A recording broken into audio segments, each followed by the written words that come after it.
Hello everyone, welcome. It's video time. I'm recording this on Thursday. I feel like I'm recording this while we're in a bit of a pause, to be honest with you. It's been announced that spectators will not be allowed at the Ypres Rally. There is, according to sources, a meeting tomorrow to discuss the fate of the rally more generally. I was pondering this before I started the video. I was pondering it yesterday as well. With everything that's going on in Europe right now, if we've seen announced this week a national lockdown, national restrictions, whatever you want to call it, in France.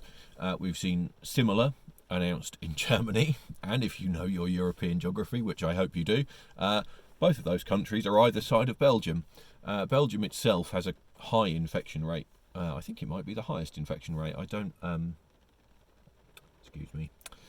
tend to follow it too closely, I must be honest. I've got a bit of COVID fatigue, let's call it COVID fatigue. So I think if you spend too much time watching all this and too much time listening to the news, it'll just send you insane. So I'm perhaps not as in touch with it as some of you are. So I believe, anyway, back to the point, I believe that Belgium has the highest infection rate in Europe. And when the countries either side of it have imposed such restrictions, with 3 weeks to go until the Ypres Rally, you do have to fear for the event going ahead, don't you? I think it's hard to see it happening, perhaps. I'm reluctant to say that. I hope we can see it go ahead. I hope it'll happen. However, with 3 weeks to go, I think a lot could still change in that time with the situation that we're seeing at the moment. So let's keep everything crossed for Ypres, shall we? I would love to see that event go ahead. I would love to see it as a part of the championship. So fingers crossed. It's a real shame to me that spectators are not going to be there, even if the rally does go ahead, because to me the spectators, they make the atmosphere at Ypres. The way they embrace the event, the way the locals embrace the event, it's magical. I'm sure I've said this on a video before. I say it to so many people that I've forgotten, but if you go to Ypres, the magic in it is just how welcoming it is. You can go to a little town or village, seemingly in the middle of nowhere, where there's a stage passing through or starting or ending, and the locals are there and they're putting on food and drink. And I remember last year sitting in a field outside of a village. I can't remember what the village was now, and there were locals there selling drinks and food, and it was all very cheap and all very welcoming, and it was amazing. And that is really what makes Ypres so special. One of the things that makes Ypres so special. So to lose that for this event is a real shame when it is the first time that the rally is part of the World Championship. The weather obviously wouldn't be as good as when Ypres usually runs, which is in the summer. When I was there last year, it was mid-30s. It was phenomenal. The weather was phenomenal. It was amazing, which helps. I fear that the weather this year is going to be more like what you can see out there, which right now is horrible. It is raining and has rained a lot here in the last few days. So I think we may well see some of that for the rally. That is going to make things very, very difficult indeed. I will do a proper preview as we get closer, provided, touch wood, that it goes ahead. But there's going to be a lot to look out for in terms of what the rally is going to be like. You know, if the roads are wet, we're going to see lots of mud dragged on from cutting. You know, the guy who runs first on the road, which will be Elfyn Evans, is going to have a big advantage because he will have the best conditions. You know, even if it's raining, yes, there'll be water, but he won't have to deal with the mud that he will be dragging onto the road for the cars behind him, at least not to begin with. So that's a big advantage for him. It's going to be a tough rally. What we've seen this week is that Hyundai have been doing tests with Come On Brain, Tanak, and Neuville and Breen testing the car to get used to the conditions. Breen and Neuville are well versed with the roads of Belgium. Neuville, for obvious reasons. Breen won Ypres last year. Very different conditions, as I said, so they have an idea of the challenge, but the weather is going to throw it totally up in the air and give the event a totally different flavour. What is nice to see is that M Sport are planning to test before the rally as well, which is good. They're going to need it. As I've said in these videos a few times now, they are behind the other teams now, but while they are, the difficulty of the conditions could throw up some surprises. I don't think we can bank on everyone finishing in the Rally 1 class. Ypres is very unforgiving if you go off the road, and we could well see some of the top runners fall off. So that could, that could open the door to a good result for M Sport. So who knows? Who knows? More to come, I think. At the moment, as I said, it's just a waiting game, isn't it? We're in limbo. We're waiting to see what happens with coronavirus and how that will affect Ypres and everything else, not just rallying. So I think it feels a little bit like we're pausing for breath at the moment. Looking further ahead into December, obviously we still have Monza to consider.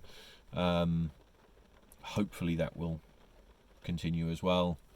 But again, it's just a waiting game, isn't it? It's very difficult to predict what things are going to be like next week, let alone 3 weeks, 4, 5, 6 weeks. So we'll have to see. I think the thing that I thought about before I did this, the thing that would make me really sad is that if we have no more events, if the situation overtakes us, so to speak, and we lose both the final 2 rounds, I think that would be a real shame. Obviously, as a British fan of the sport and as a fan of the sport generally, I think it would be amazing for Elfyn Evans to win the championship. I don't think the championship ending now would detract from that achievement at all. All a driver or a crew can do is turn up and do the events that are in front of them, and over the course of this season, Evans has been the best. He has been consistent. He has scored the points that he needs to score. What more could he do? He has done exactly what has been asked of him, and if he wins, whether it's now or whether it's after 2 more rallies, it will be deserved. The sad thing for me, if we lose the last 2 rallies, would be that he wouldn't have that proper chance to celebrate.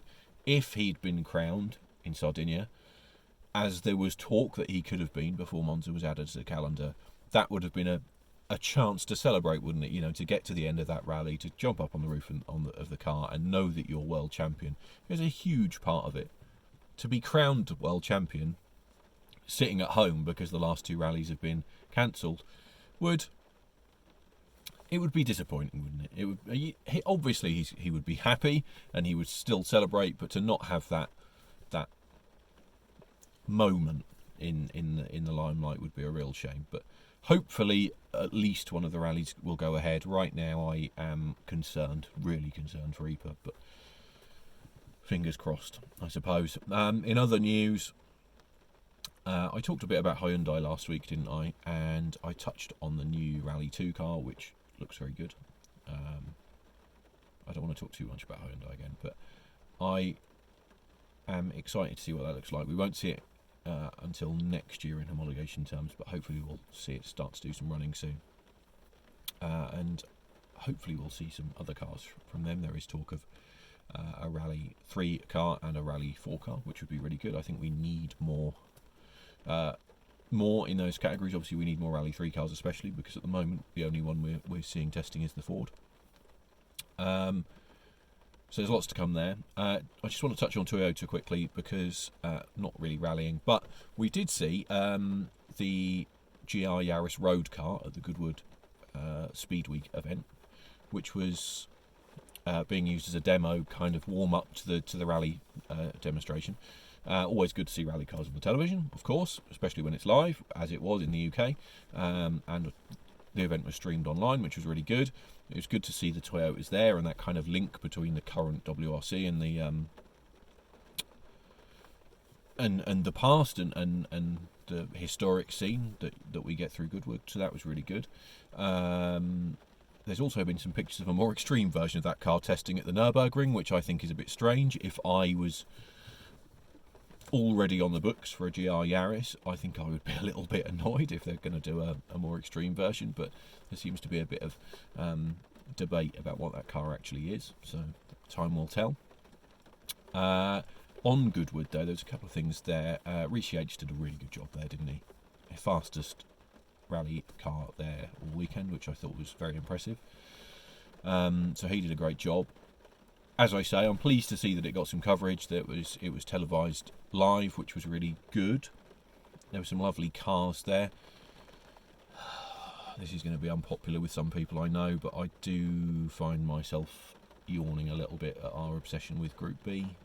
Still, I know it's nice to look back at these cars, but do we really need more grovelling at the altar that is Group B?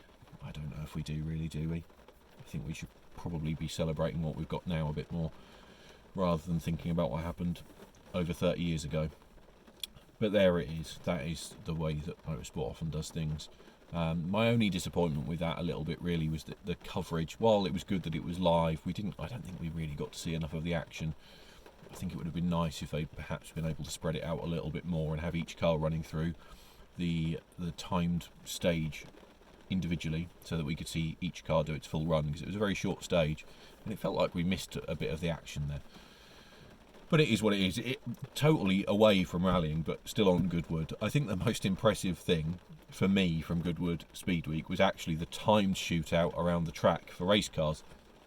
I don't know if any of you watched this, but I would urge you to find it if you didn't, and watch the shootout, because the thing that blew my mind was that Jake Hill, who drives in the British Touring Car Championship, he took part in the shootout in a Nissan Skyline R32 GTR. It was a Group A touring car, so a pretty special car, and he finished 7th in the shootout, which to me was absolutely incredible. If you watch it, there's obviously the Goodwood footage, and Rick Wood Motorsport, who prepared the car, have released an onboard film of the run as well. But to put that car in 7th place in that shootout against Formula 1 cars, not modern Formula 1 cars, but, historic Formula 1 cars, and I think he beat Le Mans prototypes and, all sorts of things. So that, to me, putting rallying aside a little bit, that was something. Seeing Jake put that car in 7th spot in the Goodwood shootout in a 30-year-old Group A touring car, I don't care if it's a Skyline, that was something. That really was something. So, very, very impressive. Very impressive. I think that's about it. Things are a little bit quiet at the moment in rally terms. Obviously, there's things going on. It's not totally quiet, but I think we're waiting for Ypres, aren't we, really? I think we're waiting to see if that goes ahead as far as the WRC goes. So, let's hope it does. Let's hope we get that rally. Let's hope we get Monza as well, and let's hope that we can crown our World Championship, which, without any bias at all, I hope is Elfyn Evans, because I think it would just be a brilliant story. Let's hope he does it the right way and gets to do those 2 rallies and gets to enjoy his moment in the sun. He says when it's absolutely chucking it down and there is no sun. So, yes, I think it feels a little bit like a pause, a calm before the eventual storm of hopefully the last 2 rounds. If you have any thoughts on it, do let me know. And I hope you're also enjoying the rally car of the week that I'm doing every Monday. I'd love to see some suggestions for that, so if you've got anything that you want to send me for me to feature, just drop me a message. I would love to feature that. And I have got something else coming, which I was hoping to bring you last week, but it hasn't quite happened. But it is coming. I did tease it with a picture in my feed, so that's on Instagram if you're watching this on YouTube. Follow me on Instagram if you're watching this on YouTube, because that's where I put most of my stuff. So that will come as soon as possible, and it's quite interesting, so stick with it. But I'm going to wrap it up there, and I will catch you all soon. Thank you again for watching, and please like, subscribe, and as I say, follow me on Instagram if you're watching this on YouTube, which is at Maximum Attack Rallying, because that's where I put extra stuff as well as just videos. If you're watching this on Instagram, I've just wasted a few seconds of your life. You're welcome. I'll catch you soon.